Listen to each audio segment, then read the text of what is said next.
Welcome to another episode of Racing to Learn. We are a nonprofit that uses radio control to get kids excited about math and science. And today we are taking a look at a couple trucks. Got a mess load of trucks here. I've been getting asked this question a lot by friends, by fellow parents, by wives, by fathers, basically, hey, what should I get my son or my daughter or my husband or my father for Christmas? And so we're going to break it down in terms of, hey, if you're starting out in RC, what should I get, or what should I get my loved one for Christmas or for the holidays? So got a couple of trucks on the workbench today, and we're just going to go through them one by one, pros and cons, and what we would recommend. So first off, we would recommend that you go to your nearest hobby shop and see what they have in stock. Chances are, if they will have this truck over here, the Traxxas Slash. It's one of the more popular ones. I don't have a Stampede here on the bench just because we don't have one that's running. We don't have one that's in one piece. Basically, the Traxxas is probably going to be the most popular. The Slash, the Stampede, the Rustler. All of those trucks share a lot in terms of lineage. Essentially, one of the questions I first asked is, what are you going to, what type of terrain are you going to be running? What's your intended use for the vehicle? And why I asked that is it will determine the size of tire that you're looking to run. If you're just looking to run on dirt, on pavement, or if you have a nearby track, I would probably recommend that you start with the Slash or something of the sort. Something with these smaller short course tires is going to be okay running on those surfaces. If primarily you want to run on dirt, on grass and whatnot, you're going to want to have something with larger tires like these 2.8 inch monster truck tires, like the ones you see on our Slash monster truck over here. You're going to want something like that. If you're going to run on just dirt, or if you intend to go to the track, you might want to start with the Slash then, right? Again, all these trucks are going to be in your upper $100 range for a ready-to-run kit or an RTR kit. So if that, again, if the question is about terrain, what type of terrain, if you're going to run on, mainly dirt or the track, we would recommend the Slash. You might also want to check out the team associated SC10, 10.3, I think they're on now. 10.2 and the original SC10. We have one of the originals. They are a little bit more fragile than the Slash, so that's another thing to take into consideration. You will be breaking more parts on that. But the SC10 is more ready for the track, and we could do a separate video on that as well. Most folks, though, will want to run on some sort of grass, and I'm going to take this one out of the way now. Some sort of, longer grass or whatnot. They want to do some jumps, which the Slash can do, but those smaller tires, you will run into issues on terrain. And there's another truck, the ECX Torment. We don't have one of those fully together, but if you are going to be running on any sort of dirt and whatnot, usually what we find more popular is something with larger tires, right? So you're looking at something with 2.8 inch tires. We've put a set of 2.8 inch tires on this truck over here, and let me take off this body. This is actually a Slash in the back as well.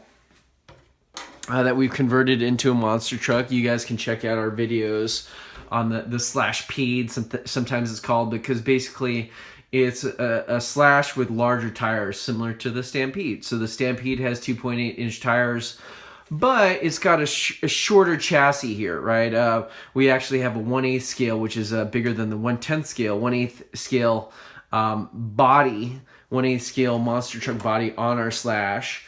Right, and this is a great truck. We put this truck through a lot. It handles a lot of abuse, But, you know, we've essentially upgraded the Slash with these Proline tires, right? I think usually they run for about $40 a set here, so it's not cheap. And then a monster truck body on top of that, so another $40 or $50. So we've got you know, quite a bit of upgrades on this Slash to essentially make it a Ruckus, an ECX Ruckus. So out of the box, the Ruckus comes with a longer chassis, right? Than the Stampede, right? It's basically the same size as a Slash, a little bit longer, and that longer chassis makes a huge difference here, because the Stampede, we actually have one of those, and we stopped running them because when you put a little bit more power into it, it just wheelies like crazy, right? So even though the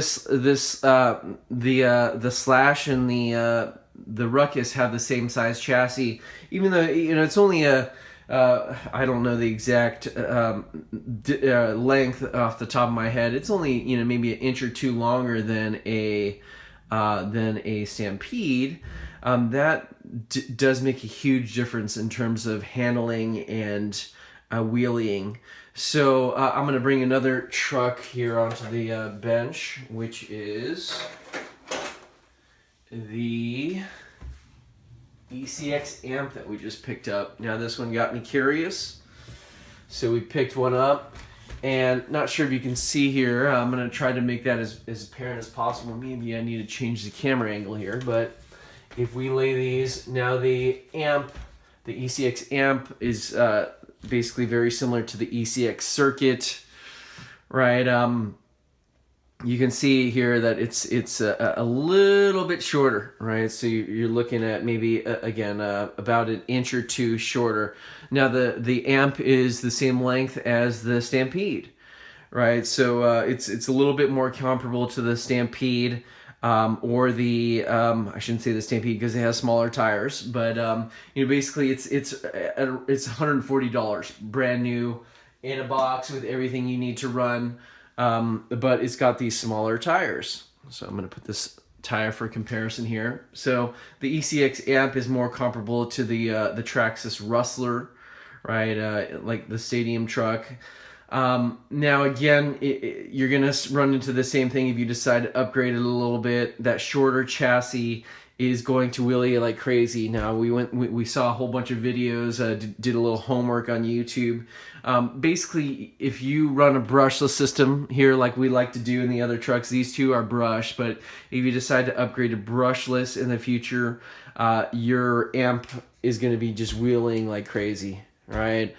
So we're probably not going to go this route with the amp that we have. We're probably going to keep it brushed. Just because it's not, you know, it's not very controllable once it's wheeling all the time. Some people like that. Hey, if you like wheelies, that's great. They're always a lot of fun, but you know, you do sacrifice the ability to steer those front wheels when they're up in the air.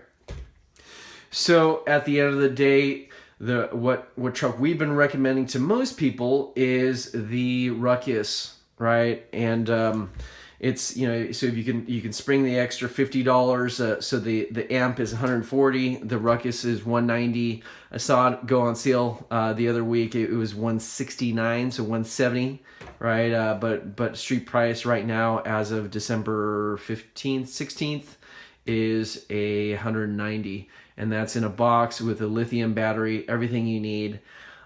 You are not going to find parts as readily available in your hobby shop unless they do carry the stuff on their shelves. Usually you will find Traxxas parts on the shelves. So if you break something, you know, you will be able to get a replacement part right away. Generally speaking, on a Traxxas vehicle. On an ECX, you will probably have to special order stuff or have the hobby shop special order stuff on your behalf. So just something to keep in mind. But we haven't really broken much on our Ruckus brushless, right? So we're running a lot more power than you would on a brush system like you see here. But the axles, we have had break. We have had some pretty bad hits that tore out the screws here that go through the C-hubs and the front bearing carriers or the front knuckles, whatever you want to call them. So the common fix here is to put take that set screw out, which is a custom screw, a custom shouldered screw, and then put some super glue or some CA glue onto that screw before you screw it back in, just to make sure that it's really captured well onto the front bearing carrier. So anyways, this video is getting a little bit long, but just wanted to give you guys some tips here before you buy your first hobby grade RC, non-toy grade, we want to call it, even though there is some debate about that as well, right? But for our suggestion here at Racing to Learn, we would recommend the Ruckus first. Maybe the Slash second if you're going to be running that type of terrain. Again, depending on the type of terrain, size of tire that you want to get. These tires that come with the Ruckus are pretty decent, right? But you can upgrade those as well to Prolines. But that would be our recommendation. So let us know what you guys think. Please like, comment, subscribe. We really appreciate your feedback and your viewership. Thanks for your support, and Merry Christmas to you all.